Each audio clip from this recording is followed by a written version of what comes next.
नमस्कार साथियों। कल अपने विधायक का प्रोसेस देखा था संसद में और विधानमंडल में कि बिल कितने प्रकार के होते हैं, फिर इनकी प्रक्रिया क्या होती है, वो देखा था अपन ने। आज अपन बहुत अच्छा पार्ट लेंगे और पार्ट का नाम है संसद।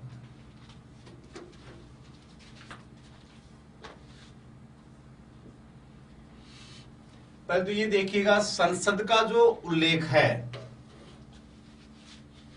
वो अनुच्छेद 79 से 122 तक दिया गया है। अब संसद है, इसे भारत की व्यवस्थापिका ओब्लिक विधायिका के रूप में भी जानते हैं। अब व्यवस्थापिका ओब्लिक विधायिका के रूप में संसद को क्यों जानते हैं, क्या कार्य है संसद का, तो मैं यदि एक लाइन में इसके कार्य को परिभाषित करूं तो संसद का मुख्य कार्य है कानून का निर्माण करना। पहली बात तो थोड़ा सा इतना ध्यान रखोगे कि संसद का उल्लेख 79 से 122 के बीच में दिया गया है। दूसरा, संसद को अपन केंद्र की विधायिका है, भारत की व्यवस्थापिका भी है। और विधायिका ओब्लिक व्यवस्थापिका का कार्य क्या होता है, तो इसका मुख्य कार्य होता है कानून का निर्माण करना। अब दोस्तों, भारत में जो ये संसदात्मक व्यवस्था है, पार्लियामेंट्री सिस्टम है, ये कहां से लिया गया है, तो भारत में संसदात्मक जो व्यवस्था है ये ब्रिटेन से ली गई। अब ब्रिटेन में जो संसद है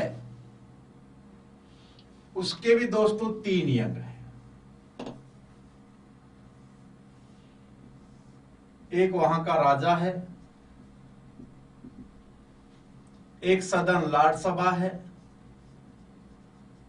और एक सदन है कॉमन सभा। लॉर्ड सभा वहां का उच्च सदन है, तो कॉमन सभा वहां का निम्न सदन है। अब ऐसी की ऐसी संसदात्मक व्यवस्था अपन ने ग्रहण कर ली और अपने संसद के भी 3 अंग हैं जो अनुच्छेद 79 में दर्शाया गया है कि एक अंग है संसद का राष्ट्रपति, दूसरा है राज्यसभा और तीसरा है लोकसभा। इन तीनों को मिलाकर के संसद का निर्माण किया जाता है। Rajya Sabha as it is Rajya Sabha की तरह है और लोकसभा है वो कॉमन सभा की तरह है। लेकिन यहां से अपने 2 क्वेश्चन निकलते हैं कि ब्रिटेन में जो संसदीय व्यवस्था है या ब्रिटेन की जो संसद है और भारतीय जो संसद है, उन दोनों में अंतर है दोस्तों। ब्रिटेन की जो संसद है वो वहां सर्वोच्च है। याद रखना दोस्तों कि ब्रिटेन में जो संसद ने कानून बनाया है वह कानून ही सर्वोच्च होता है। अर्थात ब्रिटेन की संसद के बारे में मुख्य रूप से कथन कहा जाता है। एक कथन है डाइसी का। डाइसी ने कहा है कि ब्रिटेन की संसद सर्वशक्तिमान है।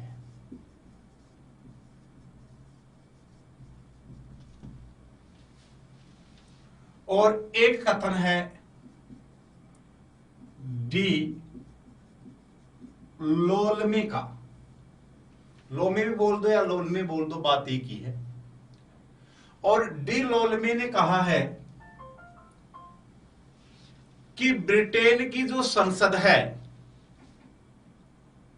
वह स्त्री को पुरुष एवं पुरुष को स्त्री नहीं बना सकती, बाकी वह सब कुछ कर सकती है। लेकिन भारत में जो संसद है वो संसद ब्रिटेन जितनी शक्तिशाली नहीं है। भारतीय संसद पर कुछ मर्यादाएं हैं,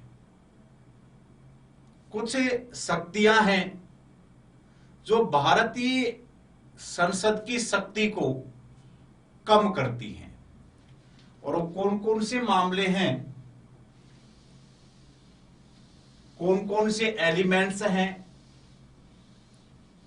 जो भारतीय संसद की शक्ति को नियंत्रित करते हैं। देखिएगा, संसद की शक्ति को नियंत्रित करने वाले तत्व भारतीय संविधान में कौन से हैं। पहला है संघात्मक व्यवस्था होना, कि भारत में जो शासन प्रणाली है वो संघात्मक है। संघात्मक का मतलब है शक्तियों का विभाजन होना। यानी विश्व में दो प्रकार की शासन प्रणाली है, एक एकात्मक होती है, एक संघात्मक होती है। एकात्मक जो शासन प्रणाली होती है उसमें शक्तियों का सेंट्रलाइजेशन होता है, केंद्रीकरण होता है, और उस शासन प्रणाली में टोटल शक्तियां केंद्र में निहित होती है। लेकिन भारत में शासन की संघीय प्रणाली है और इस संघीय शासन प्रणाली में शक्तियों का विभाजन होता है और शक्तियां केंद्र प्लस राज्य दोनों में निहित होती है। वैसे भारतीय शासन प्रणाली के बारे में कहा जरूर जाता है कि भारतीय शासन प्रणाली संघात्मक है, लेकिन उसका झुकाव एकात्मक की ओर है। यानी कुछ गुण जरूर एकात्मक के हैं भारतीय शासन प्रणाली में, बाकी बेस संघात्मक ही है। तो संसद भारत में सर्वोच्चशाली क्यों नहीं है? क्योंकि भारत में एक तो संघात्मक व्यवस्था है जिसमें शक्तियों का विभाजन है, और शक्तियां कहां कहां विभाजित हैं? केंद्र प्लस राज्य दोनों में। दूसरा है लिखित संविधान होना, क्योंकि भारतीय संविधान लिखित संविधान है और जनता ही इसका अंतिम क्या है? स्रोत है। और जहां लिखित संविधान है वहां संघात्मक व्यवस्था भी होगी। तो लिखित संविधान होना भी संसद की शक्तियों को क्या करता है, नियंत्रित करता है। और तीसरा है न्यायिक पुनरावलोकन।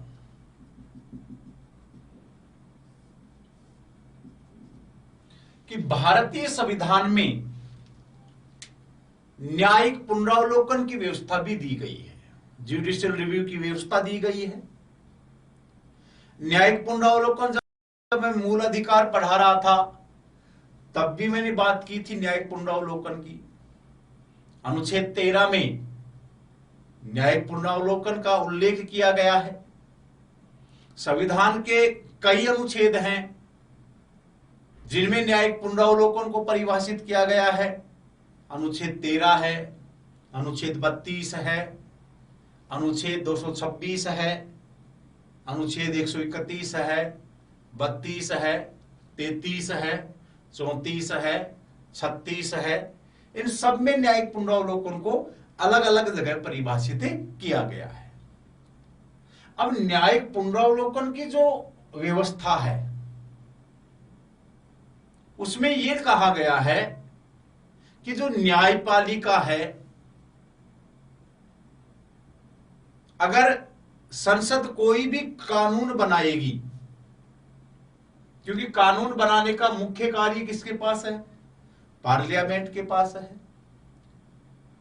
अगर संसद कोई भी कानून बनाती है और वह कानून संविधान के प्रतिकूल है, अनुकूल नहीं है, क्या है, प्रतिकूल है, तो न्यायपालिका, supreme court oblique high court, राज्य में हाई कोर्ट है, केंद्र में सुप्रीम कोर्ट है, तो न्यायपालिका उस बनाए गए कानून की वैधता और अवैधता जांच करती है कि वो कानून सही है या नहीं है, या उस कानून का कौन सा भाग भारतीय संविधान को प्रभावित कर रहा है, तो उसे न्यायपालिका क्या कर देती है, रद्द कर देती है, अवैध घोषित कर देती है। वो क्या कहलाता है, न्यायिक पुनरावलोकन। और भारतीय संविधान में ये जो न्यायिक पुनरावलोकन की जो व्यवस्था दी गई है, ये भी संसद की शक्तियों को क्या करती है, नियंत्रित करती है।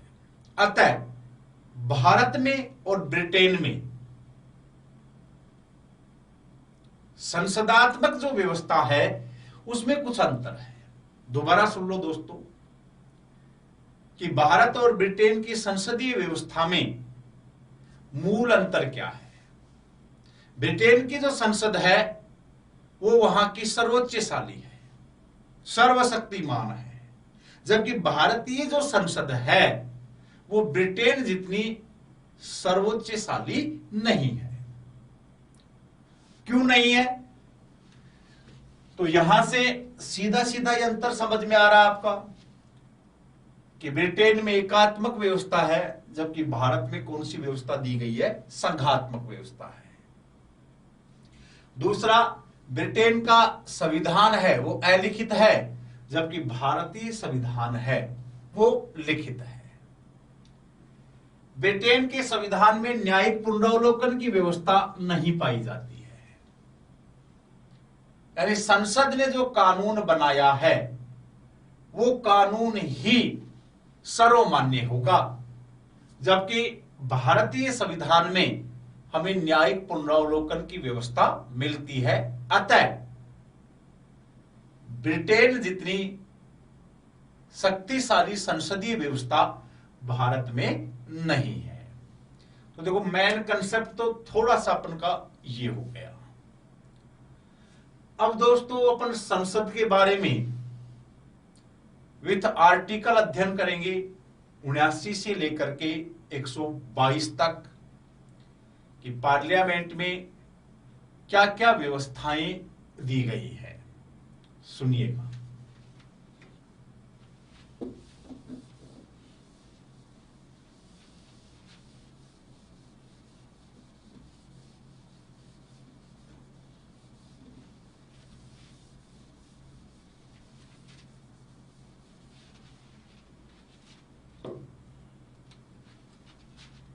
अब मैं बात करूं अनुच्छेद 79 की,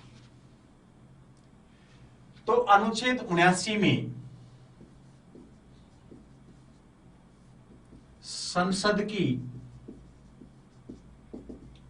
संरचना को दर्शाया गया है। दोस्तों 79 में कहा गया है कि संसद के 3 अंग होते हैं, और 3 अंग कौन कौन से होते हैं दोस्तों, ये तो जानते ही हो आप। एक राष्ट्रपति है, एक लोकसभा है, और एक है राज्यसभा। यानी दो तो हो गए सदन आपके, लोकसभा और राज्यसभा, और इसमें राष्ट्रपति भी क्या होता है, शामिल होता है। कई बार इजी सा क्वेश्चन पूछ लिया जाता है कि संसद के कौन कौन से अंग होते हैं, तो संसद बनती है राष्ट्रपति, राज्यसभा और लोकसभा से मिलकर के। अब अपने के सीधा सा क्वेश्चन आता है एक और, कि राष्ट्रपति संसद का अंग क्यों है। दोस्तों सुनना, उसे बड़े आराम से सुनना इस पॉइंट को, कि राष्ट्रपति को संसद का अंग क्यों माना गया है। तो इसके कुछ कारण हैं। पहला है कि कोई भी कानून, विधेयक है, और वो विधेयक कानून तभी बनेगा जब राष्ट्रपति की उसे अनुमति प्राप्त हो जाए। विधेयक पे कल वाले पॉइंट में मैंने बताया था वीडियो में, कि विधेयक है वो लोकसभा और राज्यसभा दोनों सदनों से पारित होने के बाद किसकी अनुमति के लिए जाता है, राष्ट्रपति की अनुमति के लिए, और राष्ट्रपति की स्वीकृति मिलते ही वो विधेयक किस में बदल जाता है, कानून में बदल जाता है। तो पहला कारण कि राष्ट्रपति संसद का अंग क्यों है, कि राष्ट्रपति की स्वीकृति मिलने के बाद ही कोई विधेयक क्या बन पाता है, कानून बन पाता है। दूसरा, राष्ट्रपति को अनुच्छेद 123 के तहत अध्यादेश जारी करने की शक्ति है, कानून बनाने की शक्ति है। नंबर 3, राष्ट्रपति संसद का सत्र बुलाता है, सत्रावसान करता है, एवं लोकसभा को भंग करता है। ये जो तीनों कार्य राष्ट्रपति द्वारा किए जाते हैं, तो इन तीनों कार्यों के कारण राष्ट्रपति को भी संसद का एक अभिन्न अंग माना जाता है। तो पहला पॉइंट तो आप ये ध्यान रखेंगे कि अनुच्छेद 79 में संसद की संरचना को दर्शाया गया है, और संसद के कितने अंग होते हैं, 3, राष्ट्रपति, लोकसभा और राज्यसभा। और संसद के सदन कितने होते हैं, संसद के दोस्तों 2 सदन हैं, एक लोकसभा है और एक क्या है, राज्यसभा। लोकसभा का वर्णन है वो अनुच्छेद 81 में दिया गया है, और राज्यसभा का जो वर्णन है वह अनुच्छेद 80 में दिया गया है। फिर आपने पॉइंट देखा कि राष्ट्रपति किन कारणों से संसद का अंग माना जाता है, या संसद का अभिन्न अंग क्यों है राष्ट्रपति। ऐसे क्या मामले हैं राष्ट्रपति के पास जिसके कारण उसको संसद का अभिन्न अंग माना जाता है। तो ये 3 पॉइंट आप मेन ध्यान रखेंगे। वैसे तो काफी व्यवस्थाएं दी गई हैं संविधान में, लेकिन ये 3 पॉइंट जरूर याद रखेंगे कि कोई भी विधेयक है वो राष्ट्रपति की अनुमति मिलने के बाद ही कानून का रूप ले पाता है।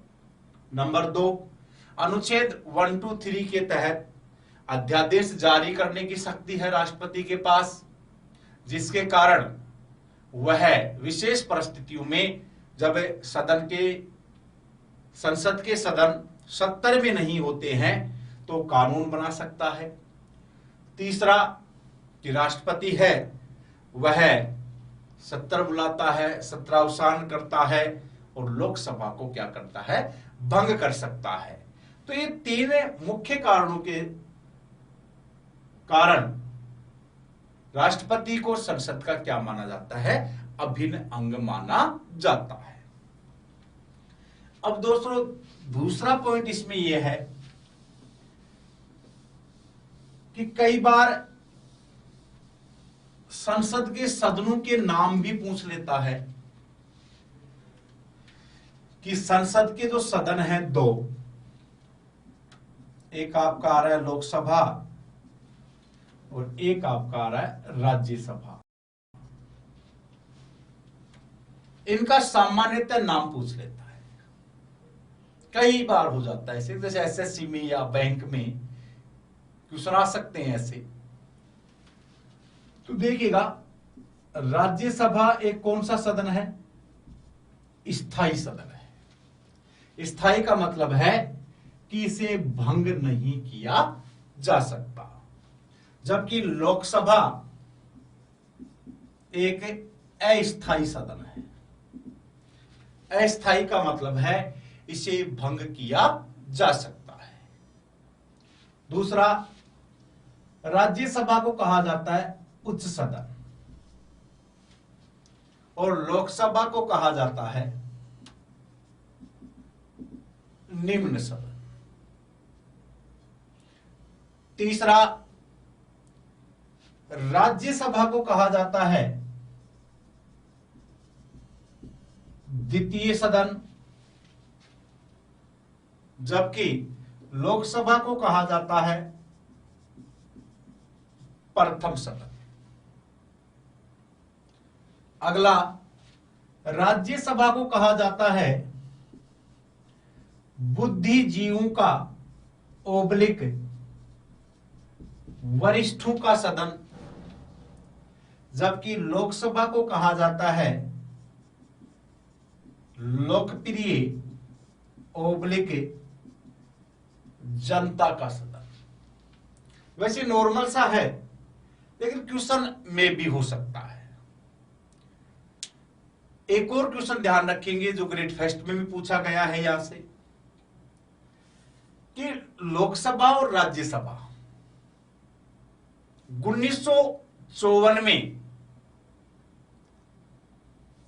लोकसभा और राज्यसभा नाम रखा गया था, लेकिन 1954 से पहले संसद के दोनों सदनों का नाम क्या था?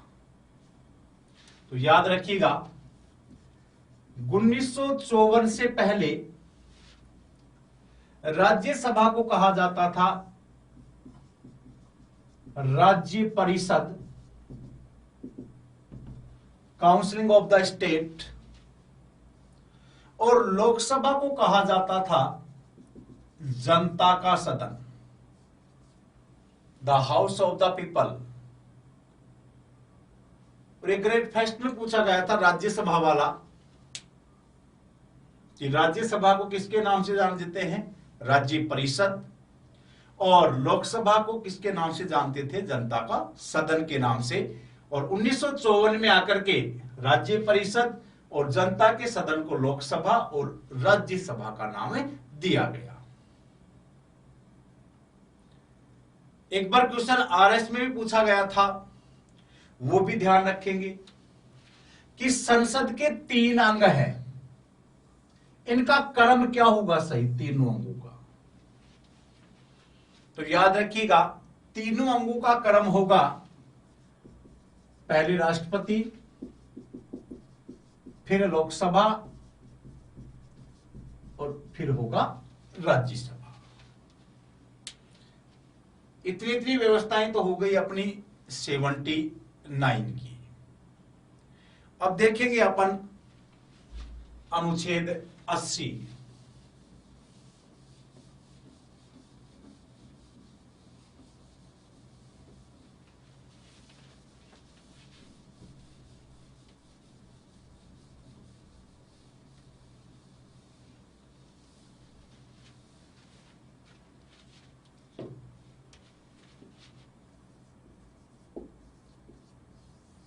अनुच्छेद 80 में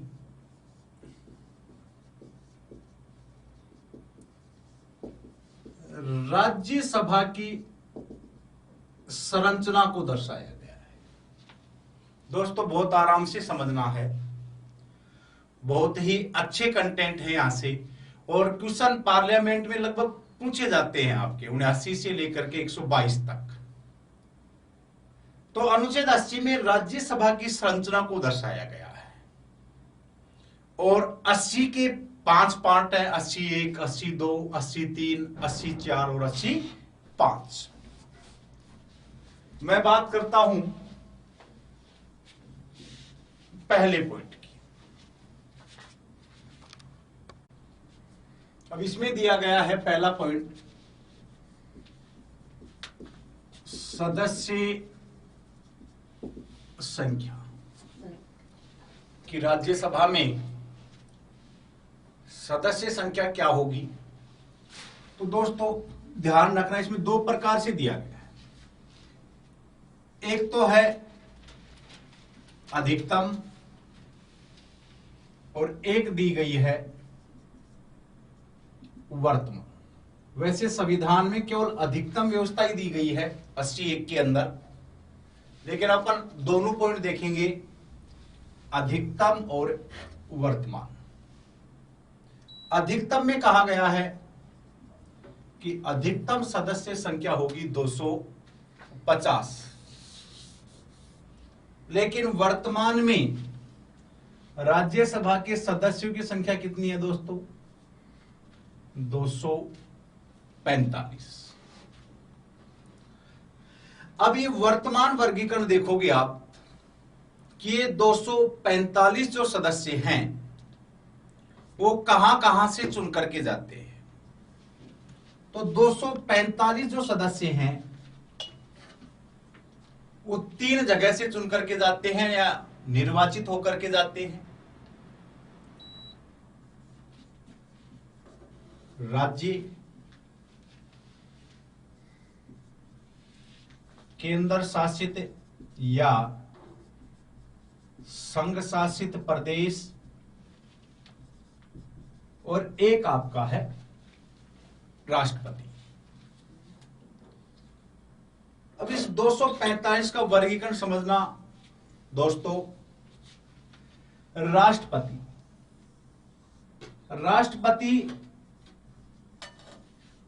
12 सदस्यों को राज्यसभा में क्या करता है?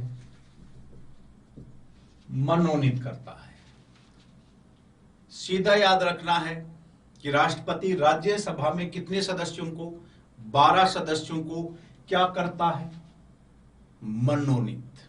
ये नाम जरूर याद रखेंगे, मनोनीत को।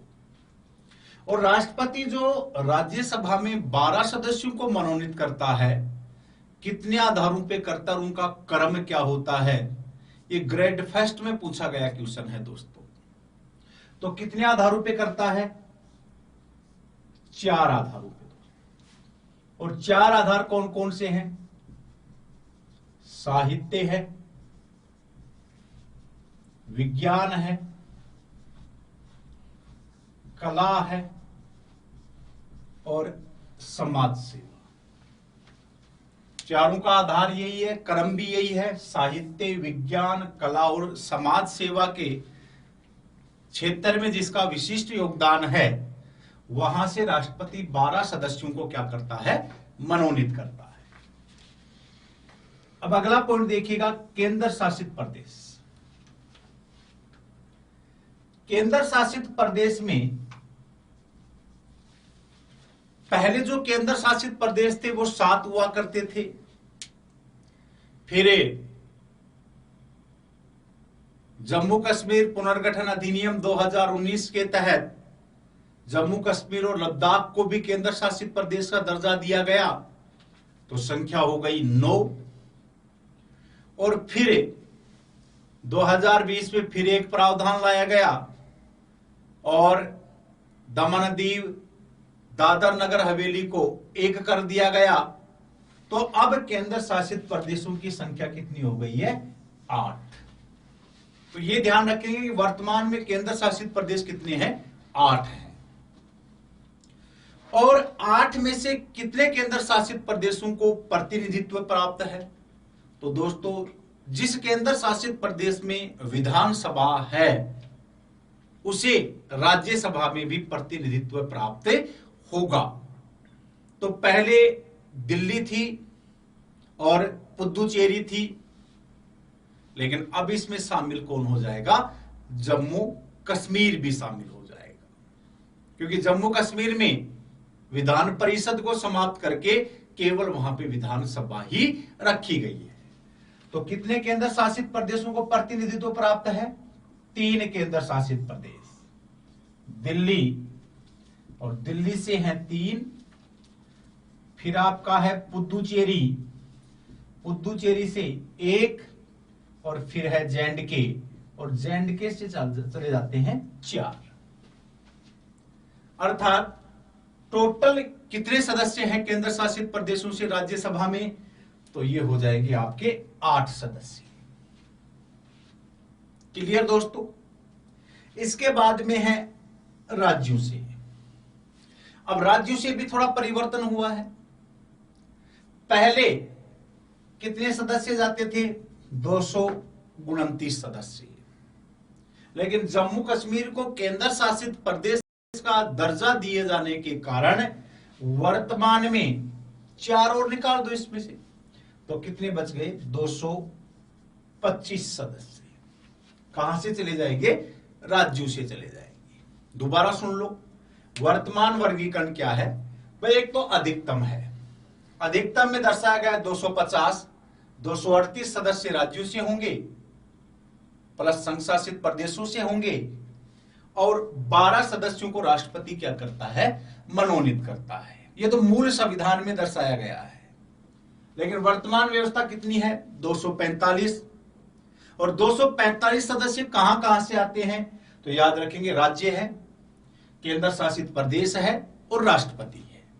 अब उल्टा पकड़ो इसे, राष्ट्रपति कितने सदस्यों को मनोनीत करता है? 12 सदस्यों को क्या करता है? मनोनीत। मनोनीत शब्द जरूर याद रखेंगे।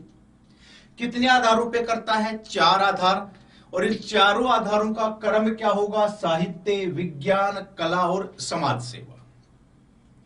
फिर केंद्र शासित प्रदेश या संघ शासित प्रदेश, पहले दिल्ली और पुदुचेरी 2 को ही प्रतिनिधित्व प्राप्त था राज्यसभा में, लेकिन वर्तमान में जम्मू कश्मीर को भी केंद्र शासित प्रदेश का दर्जा दिया गया है, इसलिए जम्मू कश्मीर भी इसमें शामिल हो जाएगा। दिल्ली को 3, पुदुचेरी को 1, और राज्यसभा में जम्मू कश्मीर के कितने प्रतिनिधि हैं? 4। तो टोटल कितने हो गए? 8। फिर राज्य, और राज्यों से कितने सदस्य आते हैं? 229 सदस्य पहले थे, 4 निकाल दो, कितने बच गए? 225 सदस्य।